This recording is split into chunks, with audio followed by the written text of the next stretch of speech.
Welcome back. This is your host, Noura Al-Masri, and this is Echoes of Impact with Noura. I'm really excited to talk to my friend. She is the attorney, Josie. She's going to talk to you about what to do if you have to eventually go to court because of the IRS problem. Because, like I said before, sometimes you can just work with a tax professional. Sometimes you will need an EA, enrolled agent. Sometimes you have to go to court. And the only person who can go with you to the court is actually a tax attorney. And this is why we have today my friend, Josie Walton, and she's going to actually talk to you about that. Welcome to the show, Josie. How are you doing today? Good, Nora. How you doing? Thank you so much for having me today. I appreciate it. Of course, it's my pleasure. And actually, people need to hear from you, especially now. A lot of people are getting those tax notices. And I've actually had like few people connecting with me that they said they reached the tax court. And like when I get someone like that, I give them your number because out of our hands now, it's in your it's with you. So tell them a little bit about you, your business, before we get into the details. Okay, sure. Like she said, I'm Josie Harris Walton. I'm a tax attorney with QPWB. We are a mostly insurance defense, but I also ran a tax division here at QPWB. We represent taxpayers, individuals, high net worth individuals, corporations who have either they have a notice of deficiency, which we'll talk about in a minute, where they have to petition the tax court within 90 days, or they actually have paid their tax liability and they want to get reimbursed for that, get a refund for those taxes, and the IRS has denied their refund, or they file a return, the IRS has denied their return, and now we have to go to court to either receive the refund back or we have to dispute the tax liability. So that's pretty much what I do in a nutshell. All things tax litigation. Awesome. So people often like are afraid when they hear IRS, and they think always like IRS will be right. Like, so if something they say, okay, so I'll just pay, I'll just do this, I'll just forget about this money.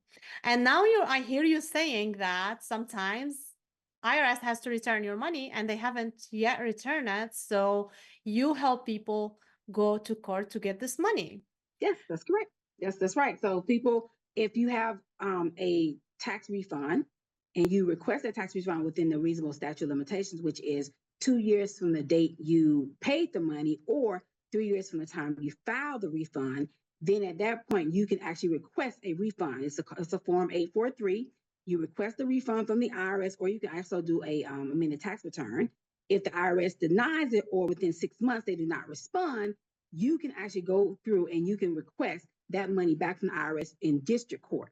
In a district court, wherever you're located, if it's Florida, if it's Georgia, if it's Alabama, whatever district court you're located, you can request those refunds back and you can sue the IRS for your money back. And that's what we do. Wow. And how often like people get their money back when you do this? Very often, I normally have a really good process of doing a discovery to see if they actually qualify for their money back before I would take it to court, because district court is very expensive. It is, and Hmm. it's a lot of work to district court. So before I actually file the complaint in district court against the IRS, I verify that you're going to get some funds back. Or like even if you're just suing them for some reason. I had one corporation come to me about suing the IRS because the IRS allowed a one of their agents had the news look at their returns, and they're not allowed to do that. So it's like $1,000 per return or per when they look at it, and they wanted to sue the IRS in district court. So they could have done that, but most of the time we see it was a refund, and it's very often when we go to court we get the refund back. Hmm.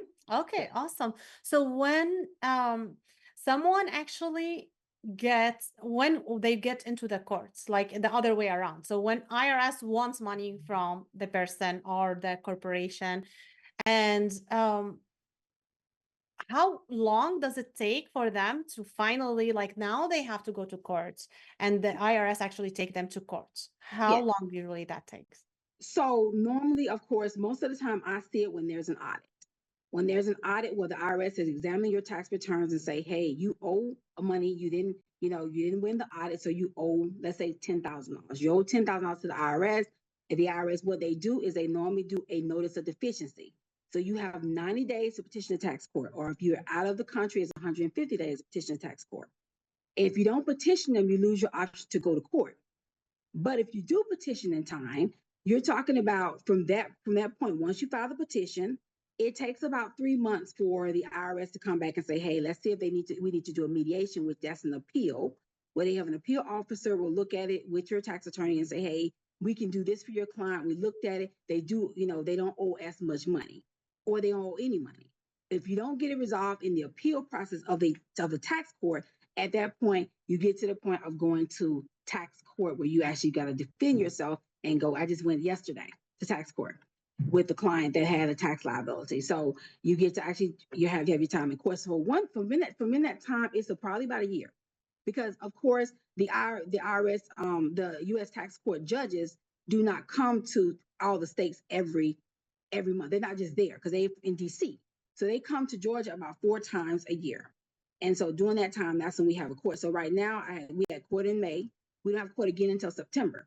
So anyone who did not get in May will have to go in September. So this could be a year process. And it normally takes about a year for you to go from notice of deficiency to the actually going to the tax court, because there's so many different levels. And most of the time we try to settle, which like 90% of the time you can settle it with the IRS appeals or the IRS attorneys, and you don't actually have to go to court. But some cases you do have to go to court, like yesterday I had to go to court. Okay.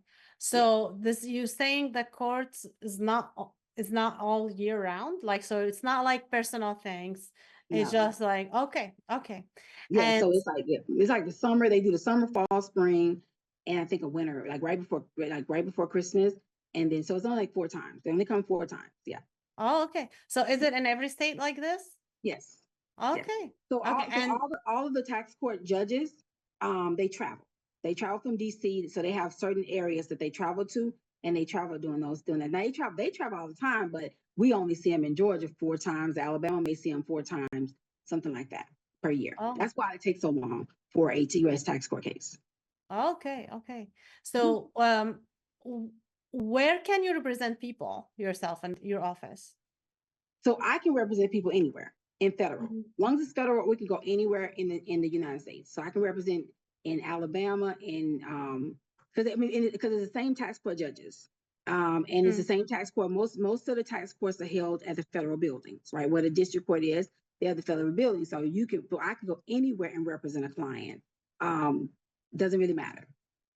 Okay, that's interesting. So Except district court, except district court. When district court you have with a refund, it's different. You have to actually be, for district court, I have to be in that particular court. Like I'm a member of Georgia, Northern, Southern, Middle, and I think it's lower. Yeah, no, Georgia is Georgia, Northern, Middle, and Southern court. And then Alabama, because I'm actually barred there as well, I can represent clients there. And then, but if you have like another case where it's district court, we have so many attorneys in our office that can actually sit, I can do pro hoc vice, which means I can go in, they'll allow me to go into their state and represent you and then leave their state after I'm done representing you. So yeah. So pretty much kind of everywhere, but still district is a little bit different than, I don't need anybody for tax court, but district court, I will need someone who is actually barred as an attorney in that particular state. okay. Mhm. Okay, sounds good. So do you recall like any interesting case like can give people like an understanding of what worst case scenario could happen in a Worst courts? case scenario in court. I think, I'm most of the time I only go to court off of not documentation. I go to court off of law.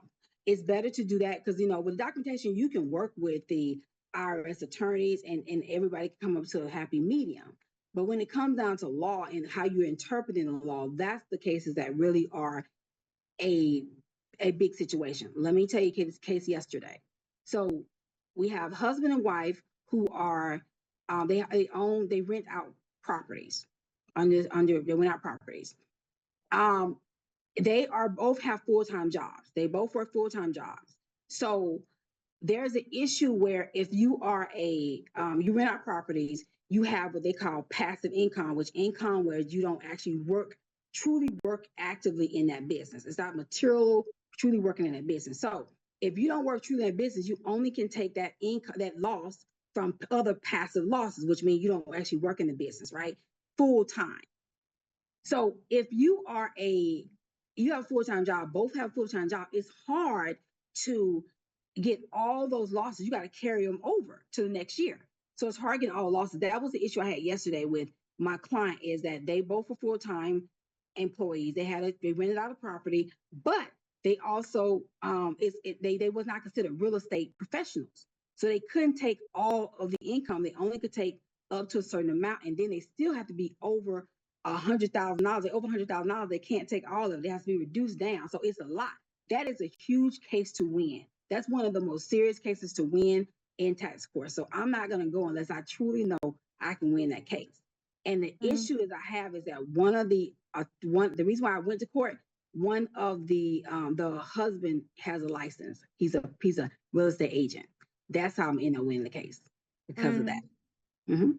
That's awesome. Good luck with that. Like, thank you. Thank you. I'm waiting for the judge's decision. So thank you very much. yeah, awesome. So, like, I know we can talk about this forever, and I Yes. know people like don't have the knowledge they need in order to actually be prepared for any tax situation, and that's what we're trying to do here.